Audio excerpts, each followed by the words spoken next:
Hallelujah! Praise God! Hallelujah! Ngayon naman, labas na po natin ng ating mga ngiti. Bakit natin kailangan ngumiti? Sapagkat tatanggapin natin si Jesus, ang salita ng Diyos. Sinabi ng ating Panginoon, nakikinig sa akin ang aking mga tupa. Kayo ba'y tupa ni Jesus? Amen. Kung ganon, makinig, makinig, makinig ang may pandinig. Amen! Palakpakan ng malakas ang ating Panginoon. Hallelujah! Praise God! Hallelujah!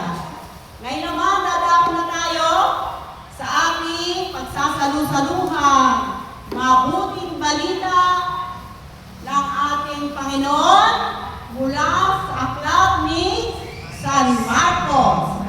Kabanatang 16, talatang 9 hanggang 15. Amen? Nagpakita si Jesus kay Maria Magdalena. Amen? No? Lagi-lagi, itong nakaraang na to sa pagkabuhay ng ating Panginoon, puro ang misa, puro tungkol sa pagkabuhay ng ating Panginoon. No? Kasi pinagninilayan natin ang kanyang muling pagkabuhay. Sapagkat para sa ating mga mananampalataya, ang muling pagkabuhay ng ating Panginoon ay napakahalaga sa ating pananampalataya. No? Diyan tayo mumugot. No? Diyan tayo nagiging matatag sa ating pananampalataya dahil sa pagkabuhay ng ating Panginoon. Palakpakan natin ang ating Panginoon. Hallelujah. Praise God. Hallelujah. Umaga-umaga ng linggo, si Maria Magdalena at dalawang Maria ay nagtungo sa libingan ni Jesus. May dala silang pabango para ipahid kay Jesus. At habang daan, sila'y nag-uusap-usap kung sino ba yung kanilang mapapakiusapan na magpagulong ng bato na katakip sa libingan ni Jesus. Amen? Kaya lumindol ng malakas. At mula sa langit, bumaba ang isang nagliliwanag na anghel. At nakita ito ng mga kawal na nagbabantay doon. At silang lahat ay, ano nangyari sa mga kawal? Hinimatay silang lahat. Amen? Bakit kaya sila hinimatay? Bakit? Nakita lang sila ng anghel, samantalang marami sa mga nakakita sa anghel, hindi naman hinihimatay. Si Zacarias nakakita ng anghel, hindi naman siya hinimatay. Si Maria, kinausap ng anghel, hindi rin siya hinimatay. Si Maria Magdalena, kinausap ng anghel, hindi rin siya hinimatay. Bakit hinimatay? Yung mga kawal. Hindi lang isa. Lahat sila hinimatay. Bakit? Sapagkat nang buksan ng anghel ang bato, lumabas si Jesus na muling nabuhay. Kaya sila hinimatay sa takot. Bakit sila hinimatay sa takot? Marami silang ginawa kay Jesus. Anong ginawa nila kay Jesus? Tinadyakan, sinabulutan, sinuntok, hinampas, binuran, kung ano-ano pa, at tinusok pa ang kanyang kagiliran. Kaya nga kung ikaw ay isa sa gumawa nun, tsak yun, hihimatayin ka ba? Amen. Ganyan ang nangyari doon sa mga kawal. Kaya sila hinimatay, nakita nila muling nabuhay ang Panginoon.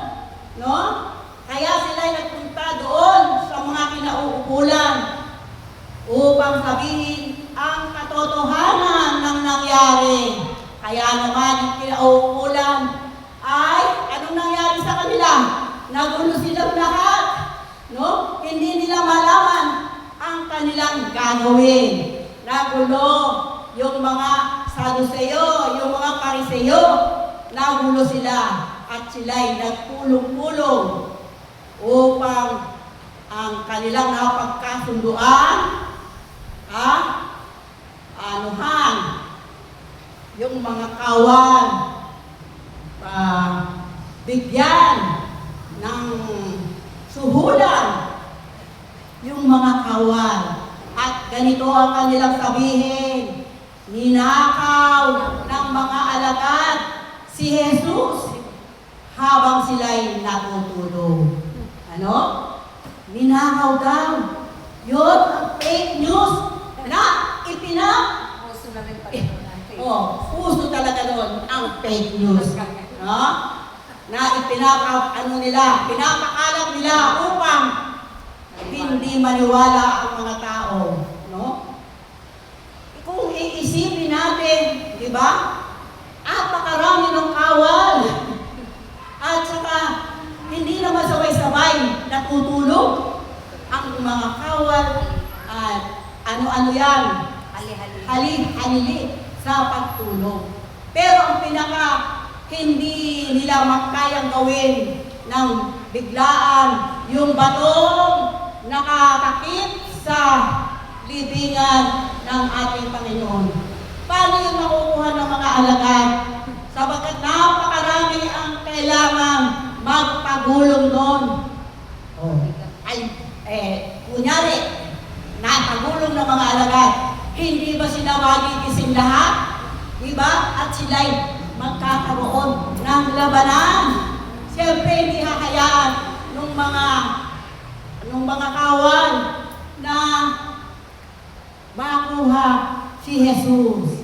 Pero walang ganun. Fake news ang kanilang ipinamamalita na si Jesus ay ninakaw ng mga alagad habang sila'y natutulog. Kaya nga, anong nangyari? Imbis na ituwid yung kanilang pagkakamali, dinugtungan pa nila ng isa pang pagkakamali. Hindi sila nagsisi sa kanilang ginawa sa ating Panginoon. No? Ano ang ginawa nila? Gumawa pa sila ng fake news. Kaya marami ang nadamay dyan sa fake news na yan. Dahil yung mga Hudyo, hanggang ngayon, nag-iintay pa sila ng Misaya. No, di ba? Ginawa nilang pagkakamali noon, naghihintay ang mga Hudyo ng isa pang Misaya. Nailigaw nila yung kapwa nila Hudyo. No, di ba? Hello? Baka napindot mo. Napindot mo. Hindi ako marunong. Nailigaw nila yung mga Hudyo, no? Yung kanilang paniniwala, nailigaw nila. Kaya nga, no, mga kapatid, hanggang ngayon sila'y nag-aantay ng Messiah. Palakpakan natin ang ating Panginoon. Hallelujah. Praise God. Hallelujah. No? Nang bumaba na, sino ba ang pinabuksan? Bakit binuksan ng anghel bakit binuksan ng anghel yung bato? No? Inikinulong niya. Bakit? Kayang-kaya naman ni Jesus. Kayang-kaya ni Jesus. Nabuksan yun. No? Bakit binuksan ng anghel?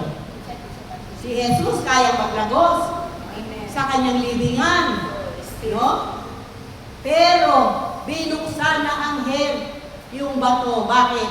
Sapagkat tinugon niya yung mga nag-uusap-usap.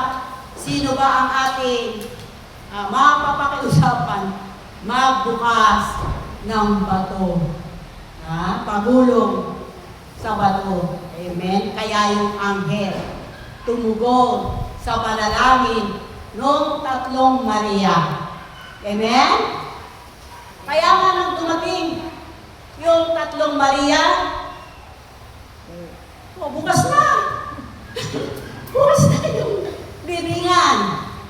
Kaya dali-dali silang pumunta doon. Ngunit may isang anghel na nagsabi sa kanila, sino ang hinahanap nyo?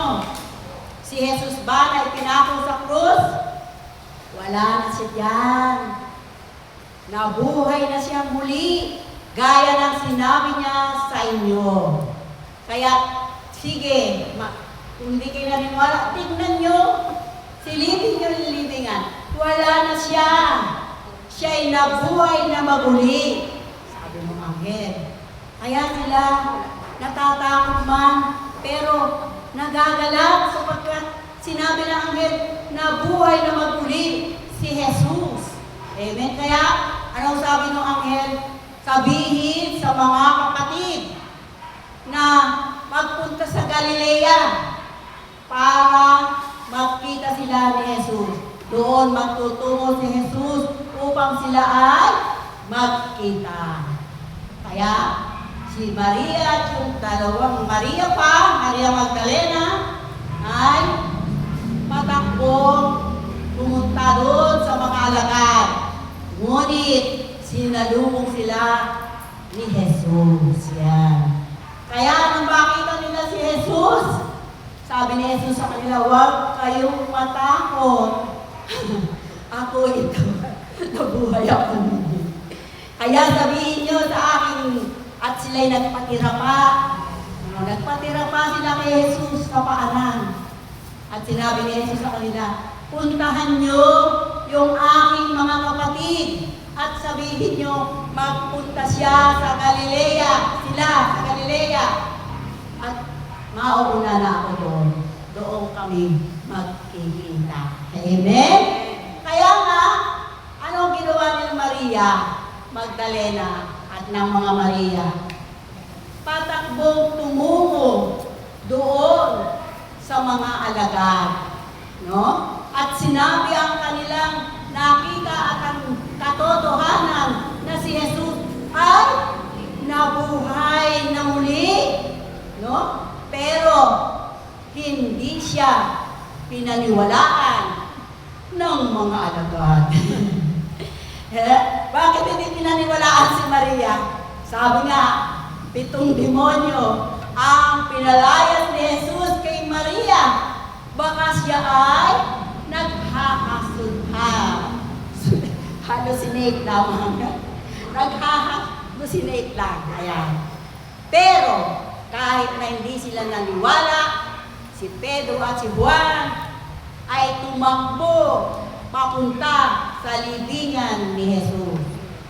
Pero nauna si Juan, pero hindi siya pumasok. Pagdating ni Pedro, pumasok siya sa loob. Nakita niya doon, wala na si Jesus.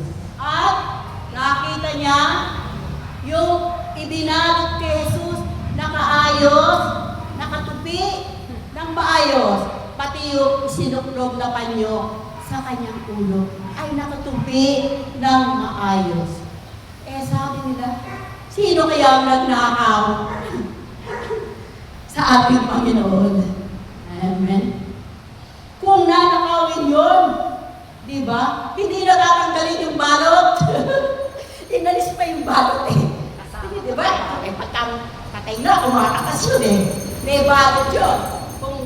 Kung yun ay ninakaw, hindi natatanggalin yung balot, no? Hindi na itutupi ng maayos, pero pag nagnakaw, na ibinalik pa yung pinagbalot.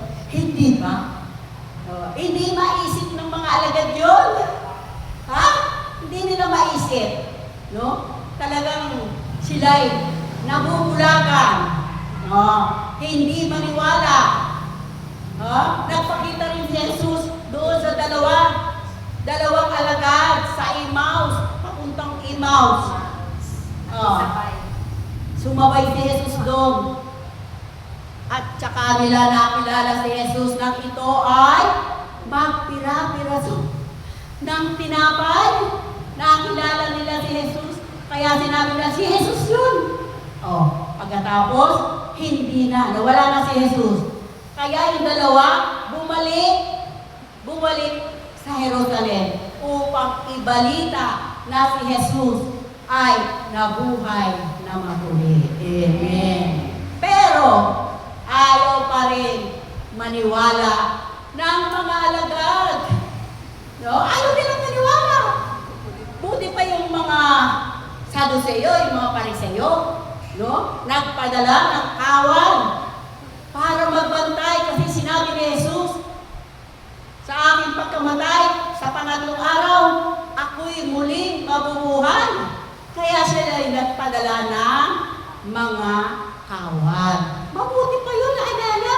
Samantalang si Jesus, nang siya ay nangangarap, sinabi niya 3 beses na siya ay mamamatay at muli mabubuhay sa pangatlong araw. Pero hindi pumasok sa isip ng mga alagad yun. Akala siguro nila, talinghaga.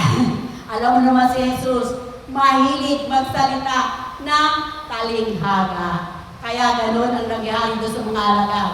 No? Ayaw nilang maniwala. Kaya anong ginawa ni Jesus? Alam niyang napakatitigas ng ulo ng kanyang mga alagad. Hindi pinaniwalaan yung mga nakakita sa kanya. May nakakita, hindi lang isa. Diba? 3 yung nakakita kay Jesus. Hindi nila mapaniwalaan. Kaya muli, nagpakita si Jesus sa kanyang mga alagad. No? Habang sila ay nagkakamito, sarado lahat. Yung kanila, pinit na pinit. No? Takot na takot kasi sila na baka sila ay hulihin. Kaya sarado-sarado yung kanilang bahay. Pero lumabas si Jesus sa kalagitnaan.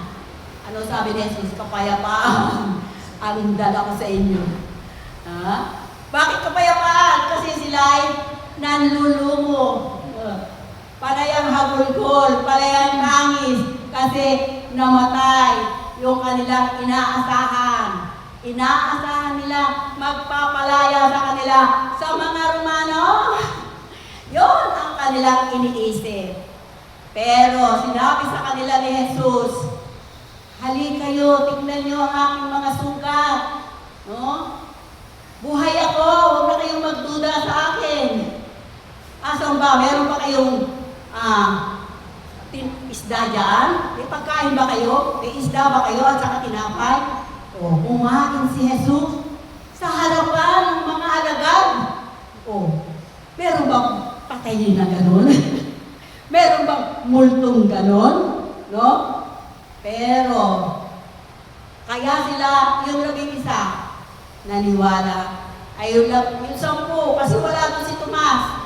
Naniwala si Jesus ay nabuhay na muli. Pero si Pedro, si Tomas, nang sabihin sa kanya na si Jesus ay nabuhay na muli, ayaw niyang maniwala. Meron bang patay na nabuhay?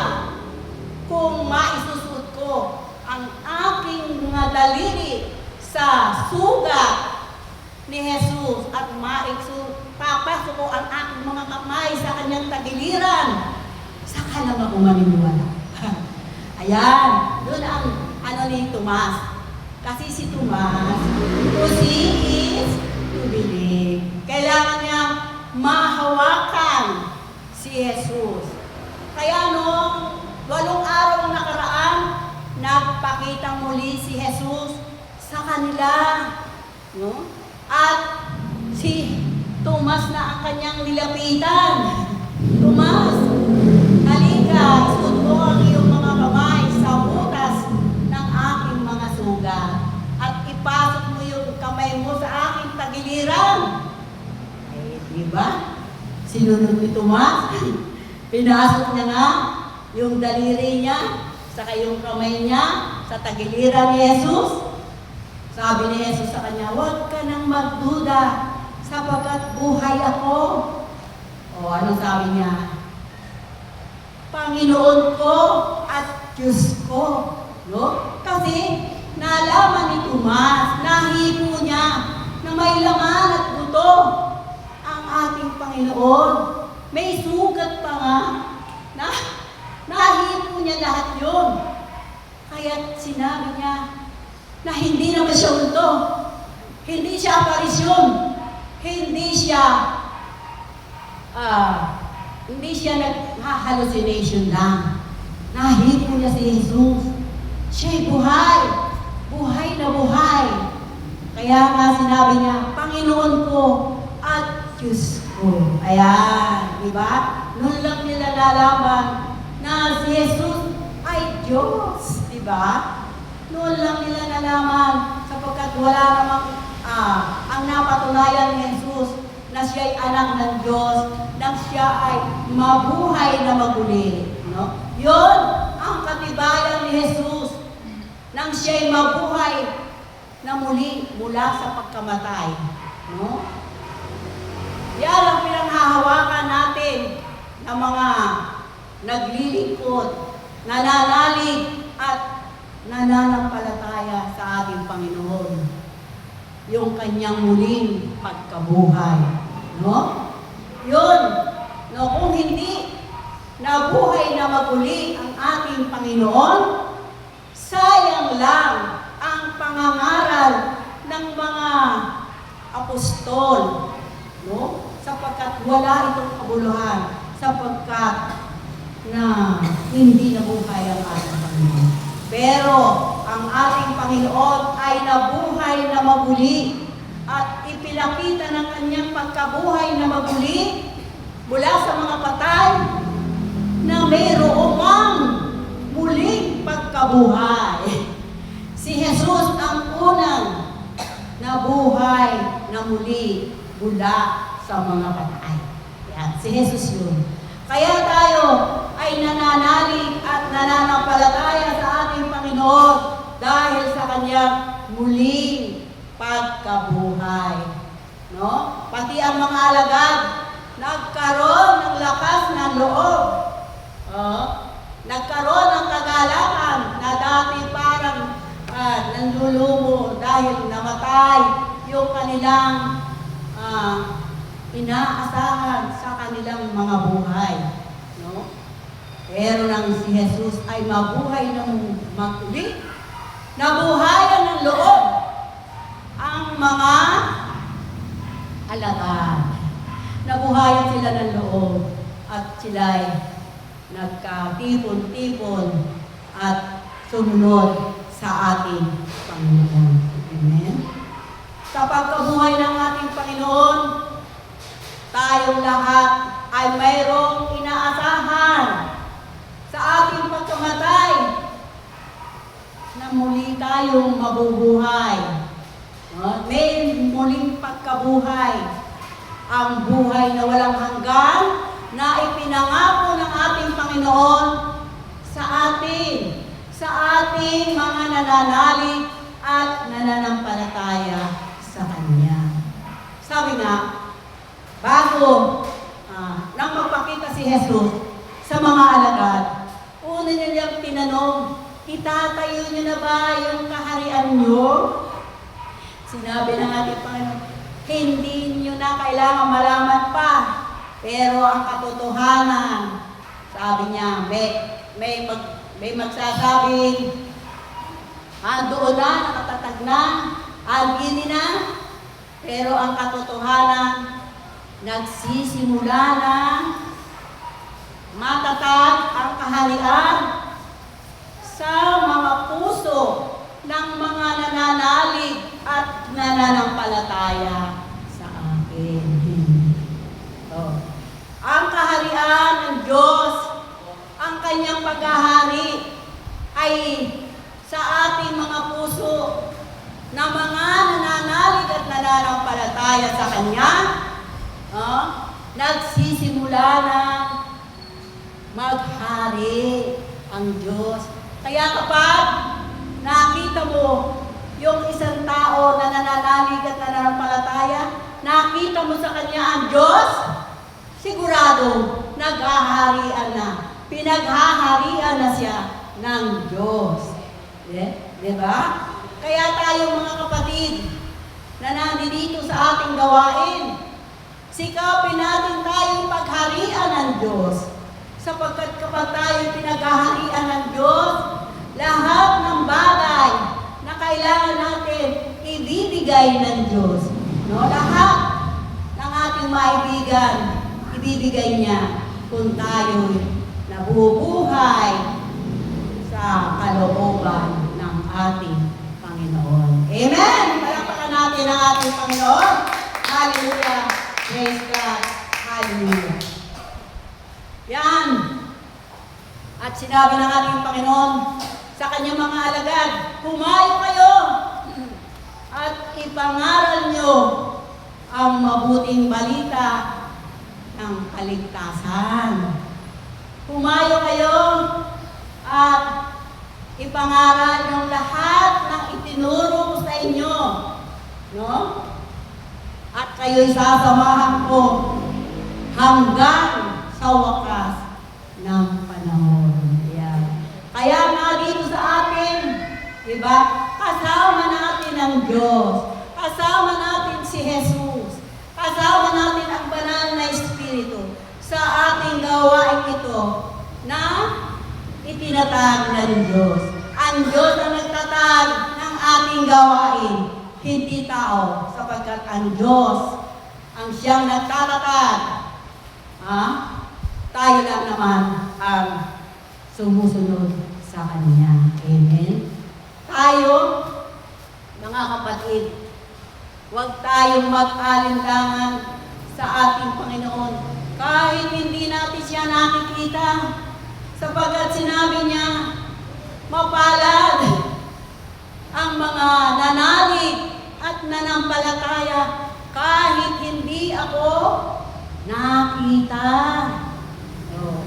Sapagkat, bakit tayo mapalad? Sapagkat sa atin ang Diyos.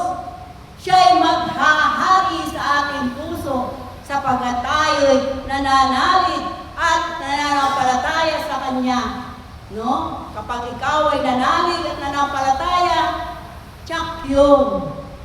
Nagsisimula na maghari ang Diyos sa buhay mo. Amen? Palakpakan natin ang ating Panginoon. Hallelujah! Praise God! Hallelujah! Hallelujah! Hallelujah! Hallelujah! Hallelujah! Hallelujah! Siwa, hiya, hallelujah, siwa. Kaya kayong lahat na narito sa paglilingkod sa Diyos, buong puso ninyong sundin at tundin ang mga mahalagang ipinag-uutos ng Diyos na may kalakip na pag-ibig, may kalakip na kagalakan, at may kalakip na paggawa ayon sa kalooban ng Diyos at kailangan. Kalakip na pag-ibig. Yan. Ang gusto ng Panginoon, tayo may pag-ibig sa ating mga kapwa. Lakipan natin ang pag-ibig, sapagkat kung walang pag-ibig, walang kabuluhan ang ating mga ginagawa. Kahit gumawa tayo ng mabuti, kung walang pag-ibig, walang kabuluhan. Para tayong matingaw na umaalingaw. Yun nga. Tayo magpakababa, sundin ang ating Panginoon. Yon ang gusto ng ating Panginoon. Tayo ay sumunod sa Kanyang mga utos. Kaya nga, tagpiling ko lang mga kapatid, na tayong manatili, manalig at manampalataya sa ating Panginoon upang siya'y maghari sa ating mga puso. Manatilihin natin ang Diyos sa atin upang tayo manatili tayo sa Diyos upang ang Diyos ay manatili sa atin. Nakabaliktad na. Baliktad na. Pinanatili ng Diyos. Amen? At tayong maglingkod ng tapat hanggang wakas. Ang naglilingkod ng tapat hanggang wakas ang siyang maliligtas. Amen. Palapakan natin ang ating Panginoon. Maraming